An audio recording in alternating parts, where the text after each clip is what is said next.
সাংবাদিক বন্ধুগণ, আপনারা ইতিমধ্যেই দেখেছেন যে আমরা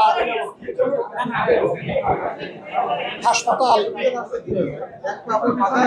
দেখার জন্য এসেছিলাম।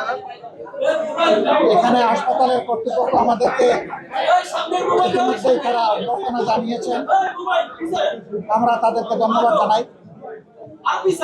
আমরা পরিদর্শনকালে তাদেরকে সঙ্গে পেয়েছি। এখানকার চেয়ারম্যান সাহেব ছিলেন, ডিরেক্টর সাহেব ছিলেন, অন্যান্য দায়িত্বশীল ব্যক্তিবর্গ ছিলেন। আমরা মূলত দেখতে এসেছিলাম দেশে বিদ্যমান হাম পরিস্থিতিতে এই শিশু হাসপাতালটির অবস্থা। কারণ জানেন যে এটা বাংলাদেশের একমাত্র স্পেশালাইজ শিশু হাসপাতাল। সারা বাংলাদেশ থেকে রেফার করা জটিল রোগীগুলো এখানে আসে। আমরা জানি এই হাসপাতাল 1972 সালে 50টা বেড নিয়ে তার যাত্রা শুরু করেছিল। এখন এই হাসপাতালে বেড সংখ্যা হচ্ছে 700। কিন্তু সারা দেশ থেকে রোগী এখানে রেফার হয়ে আসার কারণে এবং জটিল রোগীগুলো আসার কারণে বিপুল সংখ্যক রোগী তারা ফেরত যান। এখানে তাদেরকে ভর্তি করে চিকিৎসা দেওয়া সম্ভব হয় না, তাদের সেই ক্যাপাসিটি বা অ্যাকোমোডেশন নেই। আউটডোরে বিপুল সংখ্যক রোগী তারা এখান থেকে চিকিৎসা নেন।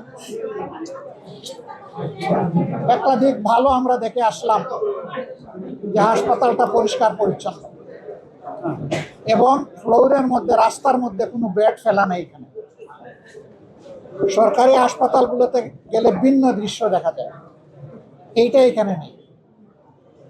আমরা আলাপ আলোচনায় যেটা বুঝতে পারলাম, এটি একটি স্পর্শকাতর ডেডিকেটেড হসপিটাল, যেখানে নিউবর্ন বেবি থেকে শুরু করে শিশুরাই এখানে ভর্তি হয়। কোনো পরিণত বয়সের লোক এখানে আসেন না, তাদের জন্য আলাদা হসপিটাল।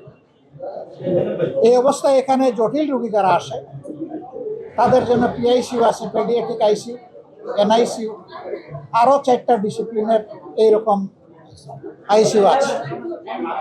কিন্তু তাদের যখন এমআরআই কিংবা সিটি স্ক্যানের দরকার হয় তখন এইখানে তার কোনো সুবিধা নেই, তাদেরকে বাইরের হসপিটালে পাঠাতে হয়। এমনি এই রোগীগুলো খুব ঝুঁকিপূর্ণ, এরপরে যদি আবার বাইরে পাঠাতে হয় যে কোনো বিপত্তি ঘটতে পারে। অনেক সময় রোগীর ঝুঁকি বিবেচনায় পাঠানো সম্ভব হয় না। ফলে এই যে একান্ত প্রয়োজনীয় জিনিসটাও তারা এখানে পাচ্ছে। আমরা ইনশাল্লাহ সংসদে এটা নিয়ে আমাদের শিশু সমাজের জন্য কথা বলব ইনশাল্লাহ। এই হাসপাতালটি সরকারি নয়, এটি একটি সংবিধিবদ্ধ প্রতিষ্ঠান।